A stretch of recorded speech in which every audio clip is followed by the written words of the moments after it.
الرحمن الرحیم تنزیل الکتاب من اللہ العزیز الحکیم. اگلی صورت شروع ہوگی تنزیل الکتاب من اللہ العزیز العلیم. صرف اتنا فرق ہوگا، یہ دونوں صورتیں جوڑے کی ہیں، آپس میں جوڑا ہے. حکیم اور علیم کا فرق ہے صرف. تنزیل الکتاب من اللہ العزیز الحکیم، تنزیل الکتاب من اللہ العزیز العلیم. اور یہاں حامیم نہیں ہے، وہاں سے حامیم شروع ہو جائے گا. جیسے سورۃ الفرقان بغیر حروف مقطعات کے ہے، باقی ساتوں صورتیں جو تھی وہ ہم گن چکے ہیں وہ حروف مقطعات سے. اس کتاب کا اتارا جانا ہے اس اللہ کی طرف سے جو العزیز ہے، زبردست ہے، اور الحکیم ہے، کمال حکمت والا. انا انزلنا الیک الکتاب بالحق، اے محمد ہم نے آپ پر یہ کتاب اتاری ہے حق کے ساتھ. فاعبد اللہ مخلصا لہ الدین، بس بندگی کرو اللہ کی، اس کے لیے اپنی اطاعت کو خالص کہتے ہیں.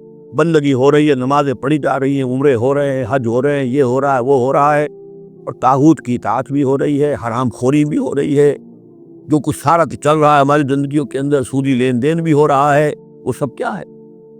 یہ تو خالص بندگی تو نہ ہو اللہ کا،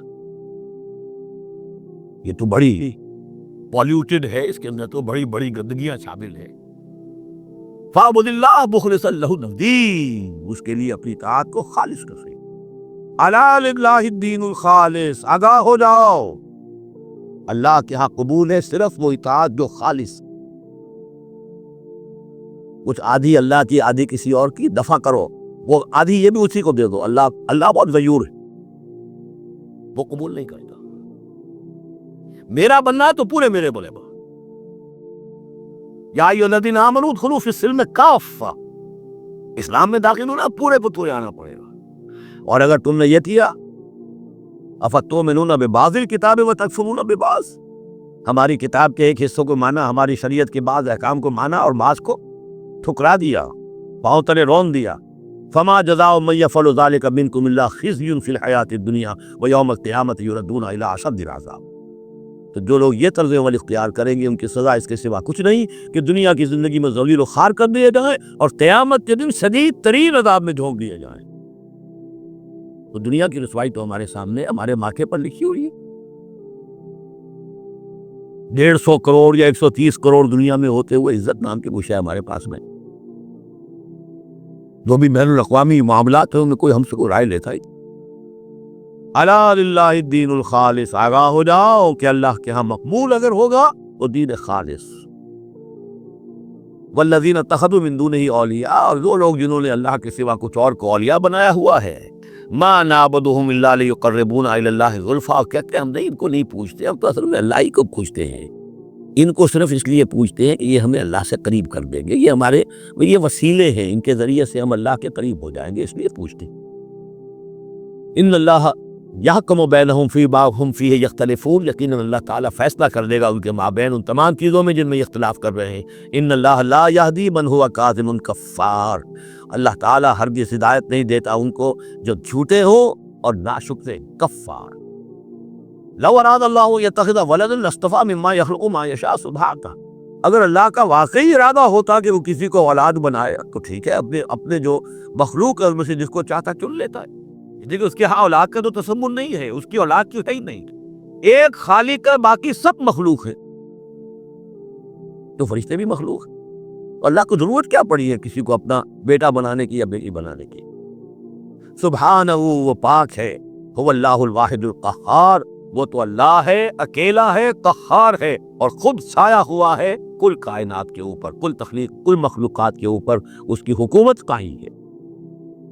خلق السماوات والارض بالحق، اللہ نے پیدا کیا ہے آسمانوں اور زمین کو حق کے ساتھ، یعنی بامقصد ہے، نتیجہ خیز تخلیق ہے، یہ بے نتیجہ کا کار عبث اور باطل نہیں. یکبر اللیل علی النہار، وہ رات کو لپیٹ دیتا ہے دن پر.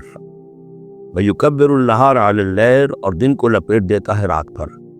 اب یہ جو ہے کہیں یولج اللیل فی النہار آتا ہے، کہیں یکبر آ رہا ہے، یہ مختلف جو الفاظ ہیں، تعبیرات ہیں، لیکن مقصد کیا ہے کہ یہ دن اور رات ہے تو نہیں ہے. آپ کو معلوم ہے کہ پورا نظام جو چل رہا ہے اسی کے حوالے سے ہے. پورا عالم نباتات کا جو ریسپیریشن کا نظام ہے وہ اسی کے ساتھ متعلق ہے. لہذا یہاں کوئی شے بھی بے مقصد نہیں ہے. جب کوئی شے بے مقصد نہیں ہے تو انسان کیسے بے مقصد ہو سکتا ہے؟ کس لیے اس کو پیدا کیا؟ حدیث میں جیسا کہ آیا کہ انما الدنیا خلقت لکم وانتم خلقتم للآخرہ، دنیا تمہارے لیے بنائی گئی لیکن تم آخرت کے لیے بنائے گئے ہو۔ جب تک کہ آخرت کا تصور نہ ہو پھر انسان کا، خاص طور پر انسان میں جو اخلاقی حص ہے، ایک مورل سینس ہے اس کے اندر، کچھ چیزیں اچھی ہیں کچھ بری ہیں، اس کا احساس ہے اس کے اپنے اندر، تو اس کا کوئی نتیجہ کہاں آخر نکل رہا ہے دنیا میں؟ اس کے لیے دوسری زندگی اور بعد سے بعد الموت لازمی ہے۔ وسخر الشمس والقمر، اور اس نے مسخر کر دیا سورج کو بھی اور چاند کو بھی، کل یجری لأجل مسمى، یہ سب کے سب چل رہے ہیں ایک وقت معین تک کے لیے۔ الا هو العزیز الغفار، آگاہ ہو جاؤ وہ زبردست ہے اور بخشنے والا ہے۔ خلقکم من نفس واحدۃ ثم جعل منها زوجها، اس نے بنایا ہے تمہیں ایک ہی جان سے، ایک ہی جی سے۔ اب اس کو جو لوگ ایولیوشن کو مانتے ہیں یا سمجھتے ہیں کہ قرآن مجید کے ساتھ اس کے بعض اجزاء کی مطابقت ہے، وہ تعبیر کرتے ہیں کہ ایک ہی، یعنی ابتدا میں جو حیوانات پیدا کیے گئے ہیں، جو لوور اینیملز ہیں، بالکل شروع میں ان میں سیکس نہیں تھا، جیسے کہ انیبا ہے، وہ بس دو حصوں میں تقسیم ہو گیا، یہی اس کی اولاد ہو گئی، وہ جو باپ کہہ لیں ماں کہہ لیں وہ ایک ہی ہے۔ اس کے بعد ایسے بھی پیدا ہوئے کہ جن میں ایک ہی جانور میں دونوں سیکس ہیں۔ یہ جو راؤنڈ ورم ہوتا ہے، راؤنڈ ورم جو برسات میں جو نکل آتے ہیں بہت لمبے لمبے سے کیڑے، یہ ہربیفرائٹ ہیں، ان کے اندر میل اور فیمیل آرگنز دونوں ایک کے اندر موجود ہوتے ہیں۔ اس طریقے سے رفتہ رفتہ پھر ڈیفرینسیشن ہوئی، میل علیحدہ ہو گیا، فیمیل علیحدہ ہو گئے۔ خلقکم من نفس واحدۃ ثم جعل منها زوجها، اسی جان سے اس کا جوڑا بنایا۔ وانزل لکم من الانعام ثمانیۃ ازواج، اور تمہارے لیے 8 جوڑے اتار دیے تمہارے مویشیوں میں سے۔ عام طور پر عرب میں جو مویشی موجود تھے ان میں سے اونٹ نر اور مادہ، گائے نر اور مادہ، اسی طریقے سے بھیڑ نر اور مادہ، اور بکری نر اور مادہ، یہ جو ہیں ان کے ہاں یہی مویشی تھے۔ ثمانیۃ ازواج یہ سورہ انعام میں بھی آ چکا ہے، وہ ہمیں یاد ہوگا۔ من الابل اثنین ومن البقر اثنین ومن الماعز اثنین، یہ وہاں آ چکا ہے۔ یخلقکم فی بطون امہاتکم، اور وہ تمہیں پیدا کرتا ہے تمہاری ماؤں کے پیٹوں میں، خلقا بعد خلق، ایک خلق کے بعد دوسری خلق، تخلیق کے بعد مراحل ہیں اس کے، نطفہ ہے، علقہ ہے، مضغہ ہے، مخلقہ غیر مخلقہ، پھر اس کو جو اور پھر خلقا آخر، ایک اور ہی تخلیق ہے۔ اس پہ میں عرض کر چکا ہوں کہ اس موضوع پر ضربہ سلام دیا قرآن مجید کا، وہ سورہ مومنون کا پہلا رکوع ہے۔ فی ظلمات ثلاث، یہ ذکر یہاں آیا ہے، 3 پردوں کے اندر تخلیق ہو رہی ہے۔ یعنی ایک پردہ یہ پیٹ کی دیوار ہے، جو مردوں کی بھی دیوار ہے، یہ پیٹ کی ابڈومینل وال ہے۔ دوسرا پردہ پھر جو یوٹرس ہے، وہن ہے ماں کا، اس کی موٹی دیوار ہے۔ تیسری وہ جھلی ہے جس میں کہ وہ بچہ جو ہے جنین لپٹا ہوا ہوتا ہے۔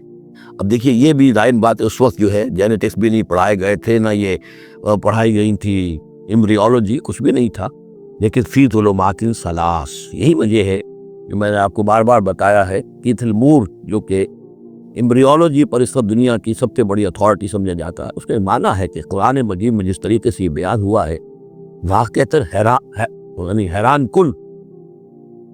تو 3 پردوں کے اندر اللہ جیسا چاہتا ہے بنا رہا ہے، اس کا بو قلم تو اللہ ہی کھڑا شکل بنا رہا ہے، اس کی جو بھی کر رہا ہے، اب ہم اس کو تشبیہ تو نہیں دے سکتے، لیکن اللہ بنا رہا ہے۔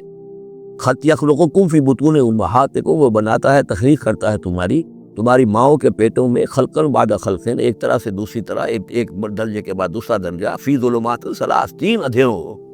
ذالکم اللہ ربکم، وہ ہے اللہ تمہارا رب، لہ الملک، بادشاہی بھی اسی کی ہے، لا الہ الا ہوا فانا تصرفون، اس کے سوا کوئی معبود نہیں ہے، کدھر پھرائے جا رہے ہو۔ ان تکفروا فإن اللہ غنی عنکم، اگر تم کفران نعمت کرتے ہو، کفر کرتے ہو، تو اللہ غنی ہے، اسے تمہاری کوئی ضرورت نہیں ہے، احتیاج نہیں ہے۔ یہ نہ سمجھو کہ اس کی سلطنت میں